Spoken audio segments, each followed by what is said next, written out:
Menurut saya memang sekarang banyak yang suasana hatinya lagi nggak enak. Suasana hati lagi nggak enak itu, jadi apapun yang dikerjakan oleh Pak Jokowi, Pak Prabowo maupun Gibran, jadi masalah buat mereka. Karena perasaan mereka lagi nggak enak. Pak Prabowo tiba-tiba nanti makan dengan Pak Jokowi, jadi nggak enak perasaan mereka. Perbedaan suasana hati yang enak dan nggak enak itu. Nggak enak dong, bos. Gini. Uang negara dipakai kampanye terus lubung. Ketika- Gimana sih bisa enak? Nggak bisa dong. Oke, Lu nggak dulu. bisa maksain gue harus enak perusahaan ntar dulu. hatinya. Gini. Pelanggaran lu pakai makan bakso, pakai tenang duit dulu, sepeser dulu. pun itu Dengarkan uang dulu pajak gue. perbedaannya. Kok kampanye buat Prabowo di meja tukang bakso? Ketika Kiai Ma'ruf Amin. naik mobil RI1 yang harganya jutaan tenang dulu. dolar. Iya kan? kasih Terus dulu tangan kesempatan kasih ngomong. dua Kasih begitu. dulu, kasih Itu dulu. suasana nggak enak.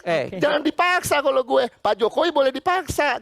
Dia mau ngomong apa? Karena kita gaji dia. Ketika Gitu. Kiai Ma'ruf Nggak Amin, bisa. ketika Kiai Di Ma'ruf ulang Amin, tahun PDIP, di ulang tahun dia begini, ini. Ya kita udah, nggak ada yang protes kritik kok. aja. Oh, Kita nggak ada yang protes. Kita nggak ada Ada yang protes, banyak yang karena protes perasaan di kita medsos, enak-enak banyak aja. yang Oke, protes. Tapi Nggak ada video Pak masalah. Jokowi itu ada Tapi gini loh. kalau mau bilang suasana hati gue Ada enak, gini, suasana hati gue ada nggak gini. enak. Jujur. Karena gue nggak Ya, terima akhirnya diakui, uang akhirnya negara diakui, dipakai hatinya buat nggak kampanye. Nah, itu aja.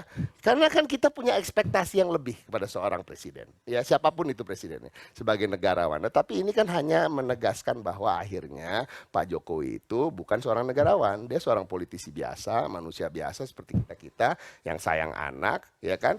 Dan saking sayangnya anaknya dimajuin menjadi calon wakil presiden. Dan dia sedang berjuang untuk memenangkan itu. Itu aja. Kan kita sudah tahu anaknya Pak Jokowi maju. Nggak ada yang ingin melihat anaknya kalah pada saat dia berkuasa. Dia akan pasti cawe-cawe gitu. Dia akan lakukan semuanya. Akhirnya kita melihat gaya-gaya Pak Jokowi itu lagi. Yang paling saya doakan adalah rakyat kesel. Jadi maksud saya rakyat juga paham.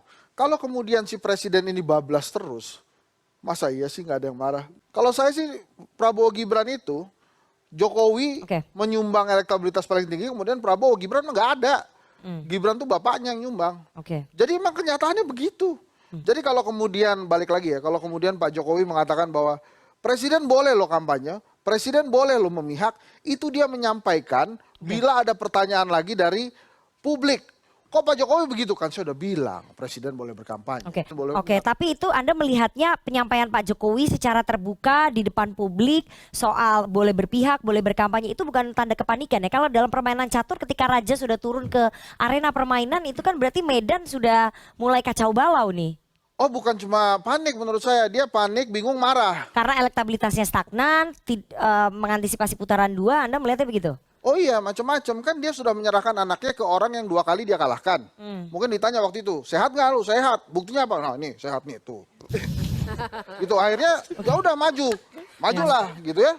Pak Prabowo bersama Gibran, dia titipkan anaknya. Tapi kok lihat-lihat, lah ini gimana sih? Nggak naik-naik ini. Nah akhirnya dalam kondisi seperti itu dia harus all out. Dia jadi berperan sebagai ayahanda. Bang Hasan, Pak Jokowi menyampaikan bahwa presiden boleh berpihak, boleh berkampanye, di belakangnya ada capres Anda, Pak Prabowo Subianto. Itu disampaikan di acara kenegaraan, di pangkalan militer, kemudian ada Panglima TNI. Pertanyaan saya, apakah TKN 02 merasa bahwa ini adalah bentuk keperpihakannya Pak Jokowi secara terbuka? Ini memang udah gongnya ini. Jadi kalau saya sih sebenarnya bingung ini dipersoalkan. Orang yang paling awam dalam politik Indonesia punya kesimpulan Pak Jokowi ada di belakang Pak Prabowo Gibran. Memang begitu adanya. Berarti diakui ya bahwa itu saya, bentuk keberpihakannya Pak Jokowi secara clear, secara terbuka. Bukan pidato itu bentuk keberpihakan, tapi kesimpulan masyarakat itu sudah bulat menurut saya. Pak Jokowi Pak Jokowi statement itu kan bukan dalam ruang hampa. Ada pertanyaan sebelumnya kan? Ditanya oleh wartawan. Apa pertanyaannya? Ya. Pertanyaannya apa? Jadi kan Pak Jokowi menjawab pertanyaan bukan dengan sengaja statement ini boleh, kan ditanya. Kalau nggak ada pertanyaan wartawan itu kan nggak akan ada keluar statement seperti itu. Tapi kan sebelumnya presiden sudah sempat bilang bahwa semuanya harus netral. Ada yang inkonsistensi dari pernyataan yang netral Presiden itu Jokowi. kan ASN, TNI, Polri. Kepala daerah nggak harus netral lah. Pemerintah pusat juga ada pernyataan Presiden Jokowi pemerintah pusat juga harus kalau netral. kementerian di kementerian dia harus netral dong, iya kan? Pegawai-pegawai di pusat kan juga ASN-nya kan juga harus netral. Jadi kalau semuanya harus netral, yang kepala daerah gini, kepala daerah itu boleh berpihak, PJ kepala daerah nggak boleh berpihak. Karena dia ASN. Betul. Tapi kepala daerahnya kalau dia mau berpihak juga nggak apa-apa, orang politik kok. Saya nggak lihat di undang-undang tuh definisi kampanyenya berbeda. Kampanye buat pilpres maupun buat pileg. Sebagai kader partai politik boleh. Ya terus? Tentu saja boleh. Tapi kan Dibahas pada dalam saat ini undang-undangnya yang sedang Presiden. berkontestasi adalah putranya. Ya terus? Kalau buat partai politik yang orang lain aja boleh, kenapa nggak boleh kampanye Seperti buat Barack putranya? Obama berkampanye untuk Hillary. Terus? Itu dalam satu partai yang sama. Ini kan berkampanye untuk partai Nggak ada yang berbeda, bahasa untuk calon yang undang-undangnya berbeda. bahwa Anda boleh berkampanye untuk partai yang sama kan? Ada nggak di situ? Ah, Oke. coba nanti. Ya, Jadi nanti menurut saya tanya saya, langsung nanti ke Bang lihat Bibit aja, nih, ahlinya lihat aja nih, itu. pakar hukum tata negara. Iya. Kalau sekarang misalnya Pak Jokowi ada di belakang Prabowo Gibran, menurut saya itu sah-sah aja. Jadi menurut Mas Hasan sudah nggak perlu diperdebatkan lagi bahwa Nggak perlu memang Pak Jokowi itu iya. memang berpihaknya ke Prabowo Gibran. Gitu. Jadi ada atau tidak adanya pernyataan itu memang sudah clear ya ke Sudah Prabowo clear kok, Gibran. sudah Tapi clear kok. pertanyaannya kenapa harus ditunjukkan? Itu kan bisa ditunjukkan di kotak suara. Kenapa harus ditunjukkan di Ditunjukkan di mana? tempat umum, di pangkalan militer, di biaya APBN, acara kenegaraan, Bang Hasan? Ini pertanyaannya salahkan wartawan yang bertanya itu. Oke. Kenapa Anda nanya? Kalau Anda nggak nanya, emang Pak Jokowi jawab itu? Tapi kan Pak Jokowi bisa menjawab yang lain. Maksudnya Anda Seperti- jangan atur-atur Pak Jokowi jawab yang lain kan? Sebelumnya Jangan Pak tanya Jokowi dong. sudah menjawab harus netral, Bang Yang Hasan. netral siapa? Apakah dia bilang presiden harus netral? Pertanyaan saya. Pemerintah Maksudnya gini, pusat. kita berdebat untuk hal-hal yang perlu dipersoalkan aja. Oke. Untuk hal-hal yang terang benderang itu kenapa kita ribut sih? Pak Jokowi ditanya, dia menjawab setelah acara. Oke. Sekarang wartawannya mikir nggak kenapa nanya itu di pangkalan udara? Kalau nggak dijawab sama presiden, kemudian presidennya ini nih nggak cengli nih presiden, ditanya nggak mau jawab gitu. Oke. Kan bisa begitu juga nanti wartawan. Itu menurut pilihan saya- Pak Jokowi, boleh menjawab, boleh tidak. Iya sama Itu juga. ada momen di situ. Ya sama juga Pak Biasanya Jokowi juga Pak ketika Jokowi ditanya bisa beliau memilih. menjawab. Pilihan kan tadi udah bilang. Pilihan Pak Jokowi boleh menjawab boleh tidak. Oke. Pak Jokowi menjawab itu kan pilihan dia. Pilihan jawabannya pun Kecuali Pak bisa Jokowi berpengaruh, pidato, kan? kecuali Pak Jokowi pidato di acara resmi kenegaraan terus bilang ini boleh loh gitu misalnya. Oke. Saya mau kampanye loh misalnya gitu. Tapi perlu dicatat juga sampai sekarang Pak Jokowi belum menggunakan Ya. haknya. Saya bicara menggunakan haknya untuk berkampanye. Karena buat saya sudah kristal clear kok. Semua sudah kristal clear. Oke. Pak Jokowi ada bersama siapa gitu. Oke, kalau udah kristal clear harusnya Pak Jokowi nggak usah ngomong kayak gitu di depan publik. Ngomong apa Pak Jokowi? Nggak ngomong saya mendukung Prabowo Subianto. Iya betul, tapi kan di belakangnya ada Pak Prabowo. Gini Kan maksudnya, ditanya lagi sama kenapa wartawan, kita harus kira-kira saya mengatur netral jawaban nggak Pak mendukung siapa? Jokowi? Netralitas Presiden Joko Widodo dalam pemilu 2024 dinilai telah luntur. Hal itu karena ketidakkonsistenan sikap dan pernyataan yang ditunjukkan Presiden. Dalam agenda di Lanut Halim Perdana Kusuma pada Rabu 24 Januari 2024 pagi, Jokowi secara terang-terangan mengatakan seorang presiden boleh berkampanye dan berpihak. Padahal sebelumnya Presiden Jokowi beberapa kali mengatakan pemerintah baik daerah maupun pusat harus netral. Pernyataan Presiden Jokowi ini tentu menimbulkan kontroversi. Namun pengamat politik mengaku tidak terkejut dengan sikap Presiden Jokowi yang plin-plan seperti itu. Sebab salah satu sikap yang paling dikenali dari Jokowi adalah ketidakkonsistenannya.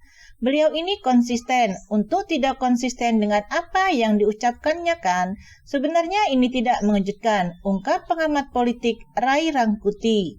Wakil Presiden ke-10 dan ke-12, Yusuf Kala pun angkat bicara. Yusuf Kala mengingatkan Presiden Joko Widodo agar tetap netral dalam pemilu 2024. JK menyinggung yang diucapkan Joko Widodo sebagai presiden untuk menjaga netralitas dan bersikap adil sebagai pemimpin negara. Sumpah seorang presiden dan sumpah wakil presiden mengatakan lebih tinggi daripada undang-undang kalau sumpah seseorang, jelas JK. Kalau presiden atau wakil presiden berpihak, itu artinya dia tidak melaksanakan sumpahnya bahwa melaksanakan pemerintahan seadil-adilnya. Lanjutnya, lalu apa yang membuat Presiden Jokowi yang mulanya menyatakan netral, kemudian saat ini menyatakan boleh berpihak? Pengamat politik melihat hal ini terkait dengan elektabilitas pasangan Prabowo Gibran yang stagnan di angka 40-an%, sehingga Presiden Jokowi perlu turun tangan langsung untuk mendongkraknya. Makanya beliau gusar dan terus terang ya, maaf kata, ini sudah benar-benar membabi buta kesana kemari. Menggunakan fasilitas negara, membagi-bagikan beras yang boleh dikatakan itu adalah cadangan yang dimiliki negara untuk kemudian bukan mustahil, ini adalah bagian dari cara membeli suara rakyat. Jelas pengamat politik Ikrar Nusa Bakti. Keberpihakan Presiden Jokowi di Pilpres 2024 sudah sering menjadi perbincangan publik. Jokowi bahkan disebut gencar membantu untuk mendongkrakkan elektabilitas Prabowo Gibran dengan membagikan bantuan sosial setiap berkunjung ke daerah. Di kesempatan lain, pendiri Lembaga Survei Kelompok Diskusi dan Kajian Opini Publik Indonesia atau Kedai Kopi, Henry Satrio, menyebut Presiden Joko Widodo terlihat semakin panik dengan mandeknya elektabilitas pasangan calon presiden dan wakil presiden nomor urut 2 Prabowo Subianto dan Gibran Raka Buming Raka. Kepanikan itu yang membuatnya semakin gencar melakukan berbagai cara, termasuk memberikan dukungan dengan memanfaatkan fasilitas yang dimiliki sebagai kepala negara. Sulit naik lagi elektabilitas nomor 2, sehingga dia gunakan fasilitas yang tidak dimiliki paslon lain, terang Henry kepada media sosial pada Minggu 28 Januari. Namun, untungnya menurut dia masyarakat Indonesia sudah cerdas dan memiliki daya pikir yang kritis dalam menyikapi berbagai fenomena yang janggal pada gelaran Pilpres kali ini. Hal senada disampaikan pengamat politik Universitas Diponegoro atau Undip, Wahid Abdurrahman. Kesibukan Jokowi dalam beberapa waktu terakhir menunjukkan adanya kegelisahan karena survei paslon nomor urut 2 yang tidak kunjung naik. Ini semua terjadi ketika harapan untuk satu putaran itu sulit untuk terjadi, papar Wahid. Melihat situasi dan perkembangan yang terjadi, ucapnya, akhirnya Jokowi turun tangan dan secara terang-terangan menyatakan bahwa Presiden memiliki hak untuk mendukung paslon tertentu. Hal tersebut dilakukan untuk menyelamatkan putra sulungnya sehingga bisa menang dalam satu putaran Pilpres 2024. Dengan waktu yang singkat, dia coba dimaksimalkan apapun yang bisa dilakukan. Karena melihat hasil survei nampaknya juga masih kecenderungan 2 putaran, tandasnya.